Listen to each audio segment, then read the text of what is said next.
आणि आता झी 24 तासवर एक सर्वात मोठी बातमी। वंचितचे अध्यक्ष प्रकाश आंबेडकरांनी सर्वात मोठा आणि खळबळजनक आरोप केलाय।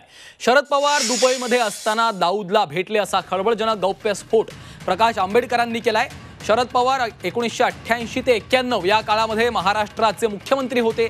तेव्हा शरद पवारांनी केलेल्या एका दौऱ्यामध्ये त्यांनी अंडरवर्ल्ड डॉन दाऊद इब्राहिमची भेट घेतली असा खळबळजनक दावा प्रकाश आंबेडकर यांनी केलेला आहे। एवढेच नाही तर दाऊदच्या भेटीवेळी शरद पवारांना सोन्याचा हार सुद्धा घालण्यात आला असाही दावा प्रकाश आंबेडकरांनी केलेला आहे। प्रकाश आंबेडकरांनी शरद पवार आणि दाऊद यांच्या भेटीबाबत केलेल्या या गौप्यस्फोटामुळे आता राज्याच्या राजकारणामध्ये एकच खळबळ उडालेली आहे।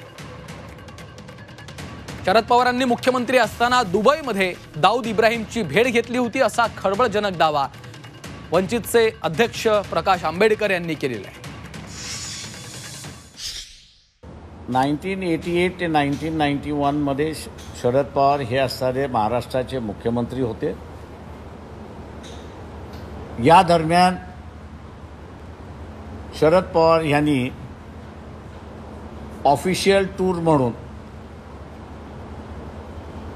ते गेले होते।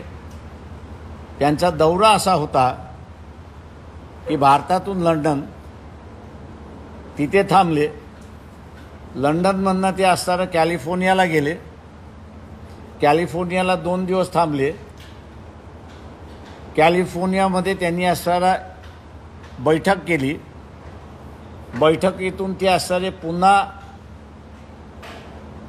लंडनला आले, 2 दिवस थांबले, लंडनवरनं पुन्हा ते असताना दुबईला गेले।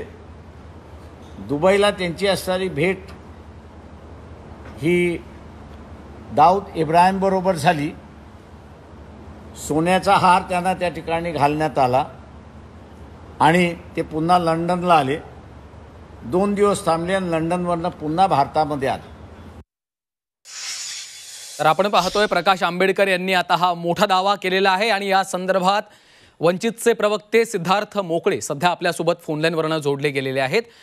मोकळेजी, तुम्ही देखील या पत्रकार परिषदेला उपस्थित होतात। प्रकाश आंबेडकर यांनी हा मोठा गौप्यस्फोट केलाय, मोठा दावा केलेला आहे, काय तुमचं म्हणणं आहे, काय भूमिका आहे? बाळासाहेबांनी अतिशय स्पष्ट शब्दात भूमिका मांडलेली आहे। निवडणुकीच्या पार्श्वभूमीवर आम्ही ही माहिती आमच्याकडे पक्षाकडे जी आलेली ती पब्लिक डोमेन मध्ये मांडतोय। त्यामुळे अनेक जण म्हणतील की निवडणुकीचं राजकारण म्हणून आम्ही हे करतोय, मात्र त्यामागचा स्पष्ट हेतू आहे की आता निवडणुकीत 5 वर्षासाठीचं सरकार जनतेला निवडायचं आहे आणि महाराष्ट्रात मुंबईत ज्या पद्धतीने बाबा सिद्दीकीची हत्या होते, काही टोळ्यांचं गुंडांचं नाव पुढे करून एक दहशत निर्माण केली जाते, तर ही 2000 साली किंवा 90च्या दशकामध्ये अनुभवलेली परिस्थिती पुन्हा एकदा पुढे येताना दिसते आणि याच्या मागचं जे नेक्सस असतं ते लपून राहतं। 1-2 टोळीची किंवा गुंडांची नावं पुढे करून हे सगळं चालवलं जातं। ही सगळी चिन्ह दिसत असल्यामुळे बाळासाहेबांनी हा सगळा जो काही त्यांच्याकडे असलेला माहिती आहे, हा डेटा आहे, हा जनतेसमोर ठेवलेला आहे। आता केंद्र सरकार, राज्य सरकार, शरद पवार आणि राष्ट्रवादी काँग्रेस पार्टी यांनी या प्रश्नावर उत्तर दिली पाहिजे की ही जी माहिती आहे ही खरी आहे की नाही।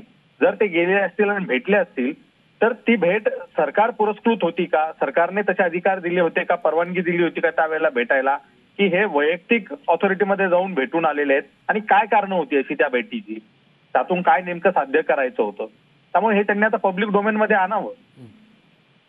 सिद्धार्थजी, मात्र टायमिंग बद्दल देखील या संदर्भात आता प्रश्नचिन्ह उपस्थित केलं जाऊ शकतं, कारण आपल्याला कल्पना आहे महाराष्ट्रामध्ये आता सध्या विधानसभेची सगळी धामधूम सुरू आहे, निवडणुका घोषित झालेल्या आहेत आणि त्यामध्ये आता हा असा सगळा मोठा गौप्यस्फोट दावा केला जातोय।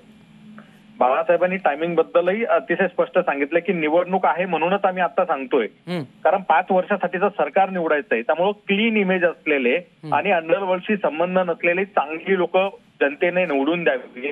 हे सगळं जे काही प्रकार आता महाराष्ट्रात सुरू आहे याचे धागेदोरे 90 सालापासूनचे जर बघितले ते ही सगळी पार्श्वभूमी, राजकीय पार्श्वभूमी असलेली आपल्या समोर मांडलेली बाळासाहेबांनी। त्यामुळे जनतेला निर्णय घेण्यासाठी एक स्पष्टता यावी यासाठी ती आम्ही भूमिका मांडलेली आहे। त्यामुळे निश्चितच निवडणुकीचा संदर्भ आहेच त्याला, ते आम्ही मान्यच करतो। हो, सिद्धार्थजी, तुम्ही आमच्यासोबत असेच जोडून राहा। सध्या महेश तपासे आपल्या सोबत आहेत, प्रवक्ते आहेत राष्ट्रवादी काँग्रेस शरदचंद्र पवार पक्षाचे।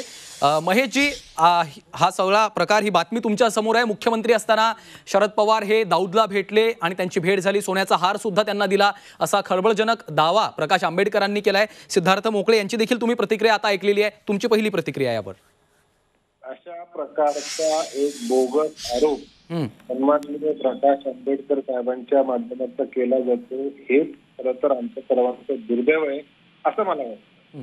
प्रकाश आंबेडकर साहेबांना, बाळासाहेबांना आम्ही संविधानाचे रक्षक मानतो आणि संविधानाचे जे भक्षक आहेत आज अशा पद्धतीने वक्तव्य करून त्यांना बळ देण्याचं काम दुर्दैवाने होतंय. त्या गोष्टीला खेद वाटतं. परंतु अशी घटना घडली त्यावेळेला फोटो काढण्यासाठी कोण तिथे गेलो होता का हा देखील प्रश्न निर्माण होतो.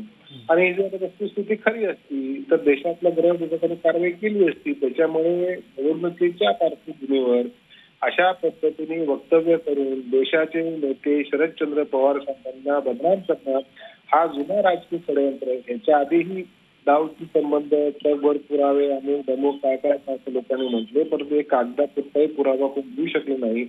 प्रकाश आंबेडकर साहेब त्या एअरपोर्टला फोटो काढायला गेले होते का अशा पद्धतीने आज तिने वक्तव्य केलं. आम्ही देखील राजकारणासाठी प्रत्युत्तर देऊ शकतो, परंतु ती महाराष्ट्राच्या राजकारणाची सभ्यता नाही. प्रकाश आंबेडकर साहेब आदरणीय नेते, मी त्यांचा मान राखतो, ते आंबेडकर कुटुंबातले आहेत, त्याच्यामुळे त्यांच्या महाराष्ट्राच्या राजकारणात एक आगळं वेगळं स्थान आहे. परंतु अशा पद्धतीचं एक वक्तव्य करून त्यांच्या या कृतीमुळे भारतीय जनता पार्टीचा जो अजेंडा आहे तोच रेटला जातो. सिद्धार्थ मोकळे आपल्यासोबत आहेत. मोकळीजी, तुम्ही महेश तपासेजी यांचं म्हणणं ऐकलेलं आहे. पुरावा मागतायत ते, त्यांचं म्हणणं आहे अशा पद्धतीनं आरोप करणं, मात्र पुरावा कुठे आहे? म्हणणं असं आहे की पुरावे देण्याचं काम किंवा याचा तपास करण्याचं काम हे सरकारी यंत्रणेचं असतं. जी माहिती पक्षाकडे आली ती जनतेसमोर बाळासाहेबांनी ठेवलेली आहे. त्यात अनेक तपशील त्यांनी दिलेले आहेत.